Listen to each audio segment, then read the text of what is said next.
안녕하세요. 오늘은 허리 아픈 것에 대해서 설명해 드리고자 합니다. 괜찮았었는데 자고 일어나는데 허리가 아파요 이렇게 오시는 경우들이 있거든요.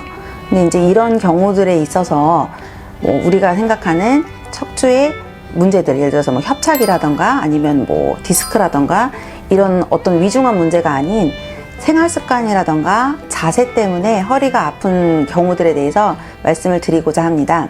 우선 크게는 이제 척추랑 골반이 같이 있는 건데, 그 골반의 위치에 따라서 골반 정경 타입과 골반 후경 타입으로 나눌 수가 있는데요. 실제로 어떤 경우를 우리가 생각을 할 수가 있냐면, 그 근육에 부담이 많이 가서 만성적으로 요통을 호소하시는 경우입니다. 이런 경우에는 허리 중앙보다 양 옆쪽으로 통증을 호소하시고 오세요. 그래서 나 중간은 괜찮은데 양 옆이 너무 아파요 이렇게 오세요. 이런 경우들은 보통 어떤 게 원인이 되냐면 굽은 등, 그 자세 자체가 오래돼서 이렇게 등이 굽어져 있으신 분들이 있어요. 실제로 이런 분들 같은 경우에는 누워 계실 때 허리랑 바닥 사이에 틈이 거의 없이 밀착되어 있는 경우들이 많습니다. 그 다음에 두 번째로는 골반 전경 타입이 있습니다. 이런 경우에는 허리 자체가 너무 뒤로 휘어져서 척추랑 골반뼈에 부담이 많이 가는 경우예요. 이런 경우에는 아까 말씀드린 것과는 달리 허리 정중앙에 통증을 많이 더 호소를 하시는 경우입니다. 그래서 이런 타입의 골반 같은 경우에는 누워 계실 때 등이랑 허리와 바닥 간의 공간이 많이 뜨세요. 주먹 하나 더 들어갈 것 같다 이렇게 말씀하시는 경우들이 있습니다. 그럼 이제 이 두 가지 타입을 어떻게 해결해야 되는지에 대해서 말씀을 드릴 건데요. 첫 번째, 골반 후경 타입의 경우에는 굽은 등이 문제입니다. 그래서 그 등이 굽어 있는 거를 조금 더 잘 세우고 있을 수 있도록, 척추가 굽어지지 않도록 하셔야 되는데요. 가급적이면 그냥 똑바로 눕는 것보다는 옆으로 누워서 주무시는 게 좋고요.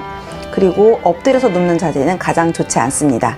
생각보다 딱딱한 매트리스가 더 도움이 될 수 있어요. 그래서 매트리스 자체가 너무 물렁물렁한 것보다는 좀 딱딱한 것들을 선택해서 사용하시는 게 좋을 것 같고요.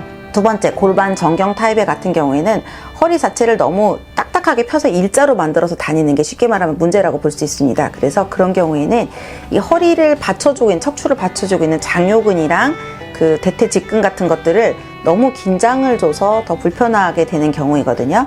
이런 경우에는 이 딱딱하게 되어 있는 장요근과 대퇴직근을 풀어주는 것이 도움이 많이 됩니다. 그래서 주무시기 전에 스트레칭 같은 것을 해주시는 게 좋은데요. 매트리스 같은 경우에도 약간 물렁물렁하고 유연한 것을 선택하시는 게 좋습니다. 지금까지 아침에 일어나서 기상시에 허리가 아픈 이유에 대해서 알아봤는데요.